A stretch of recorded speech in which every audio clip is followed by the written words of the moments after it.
Ang kami dari Kongkong Lilyo, saya Candi Maulana dengan NIM 24106160 dan teman saya Abi Pandabiraya dengan NIM 2410614155. teman saya yang satu lagi. Saya Siti Anissa Kertandini dengan NIM 2410614142. Nah, untuk presentasi yang pertama akan disampaikan oleh yang dari Siti Anissa.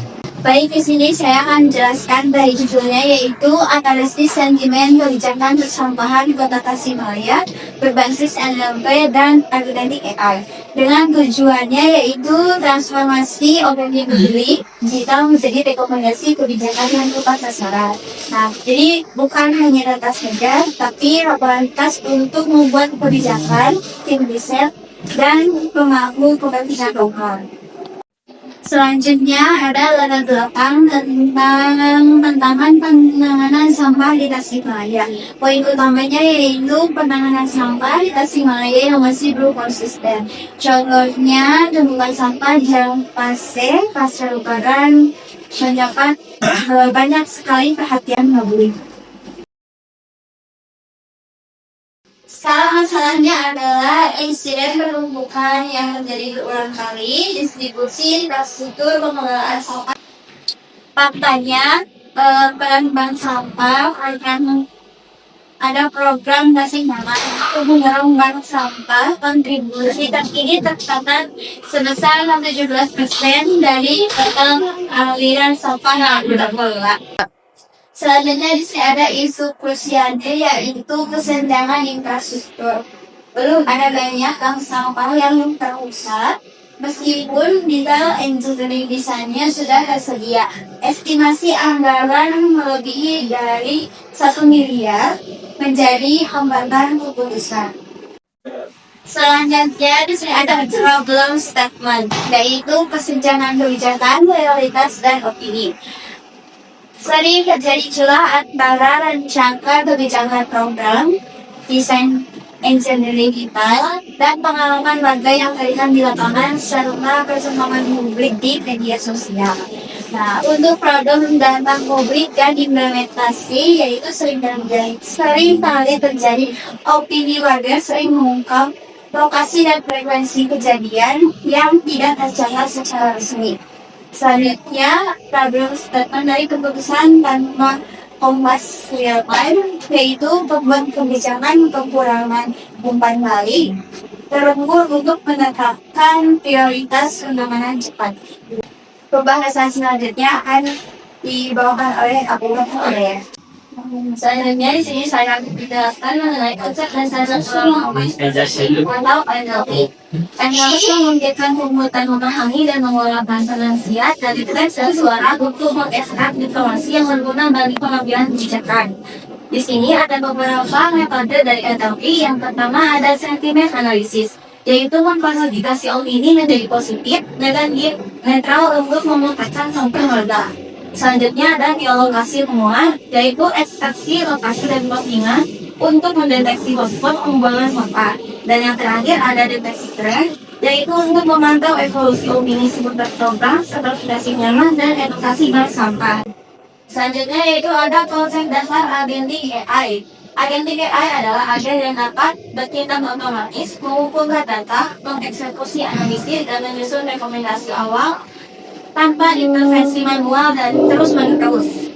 Dalam konteks ini, agentic AI digunakan untuk mengumpulkan data dari media sosial, kemudian meringkasnya dan mengelompokkan sesuai prioritas, serta menghasilkan rekomendasi dan dapat digunakan sebagai bahan pertimbangan dalam mengambil kebijakan. 3. Pada slide ini ditampilkan tabel sistem dalam mengolah data. Pertama, data dikumpulkan dari sosial post atau media sosial masyarakat. Kedua, data tersebut diproses menggunakan NLP dan geolokasi untuk memahami isi teks dan mengetahui lokasi kejadian. Dan ketiga, hasilnya ditempatkan dalam bentuk sentimen untuk melihat kondisi opini masyarakat di berbagai wilayah. Dan yang terakhir, dari hasil tersebut menghasilkan AI recommendation yang dapat digunakan sebagai dasar pengambilan keputusan oleh pemerintah. Selanjutnya akan dilanjutkan oleh rekan saya, Sandi Maulana. Keterkaitan AI dengan solusi persamaan. Di sini kami ingin mengaitkan fungsi AI kepada tiga fungsi utama, yaitu monitoring opini, di mana mendeteksi lokasi penumpukan sampah melalui laporan warga dan postingan publik. Misalnya untuk tadi misalkan di Jalan Maseh. Yang kedua ada fungsi evaluasi kebijakan, yaitu untuk mengukur persepsi efektivitas dari program-program pemerintah. Kalau misalnya di sini ada program nyaman dan edukasi bank sampah. Yang ketiga ada intention support. Di sini AI menyediakan bukti atau data-data yang terukur untuk perencanaan pembangunan atau misalkan memberi rekomendasi kepada pemerintah terkait hal apa yang harus dilakukan dengan menanggapi peristiwa yang terjadi saat itu. Selanjutnya, indikasi kebijakan dari prioritas aksi. Data berbasis bukti membantu untuk merumuskan prioritas. Misalkan lokasi bank sampah umum, misalkan terus alokasi anggaran yang efisien dan program edukasi. Data ini bukan hanya angka belaka, namun bukti nyata. Lalu pada prioritas tinggi, di mana pemerintah dapat memilih hotspot dengan frekuensi tertinggi pada laporan. Jadi bukan hanya sekadar memilih lokasi yang eksak. Lalu efisiensi anggaran, pengoptimalan investasi bank sampah umum berdasarkan kebutuhan nyata dan asumsi. Edukasi terarah, program komunikatif berdasarkan isu yang sering muncul di opini publik. Nah, untuk kesimpulan dan harapan tersebut, kami mengharapkan sinergi atau hubungan data internet dan agentic AI dapat memberikan arah atau kompas operasional untuk respons cepat dan prioritas kepada pemerintah.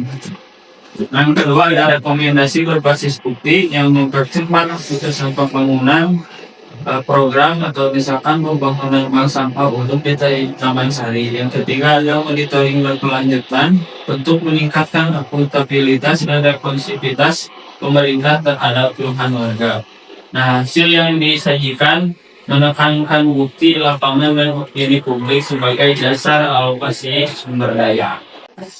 Nah, mungkin itu untuk presentasi yang dapat disampaikan. Baik, terima kasih. Hanya itu presentasi yang dapat kami sampaikan. Semoga kedepannya kami dapat diberikan kemudahan dalam merancang prototipe pembuatan AI ini. Assalamualaikum warahmatullahi wabarakatuh.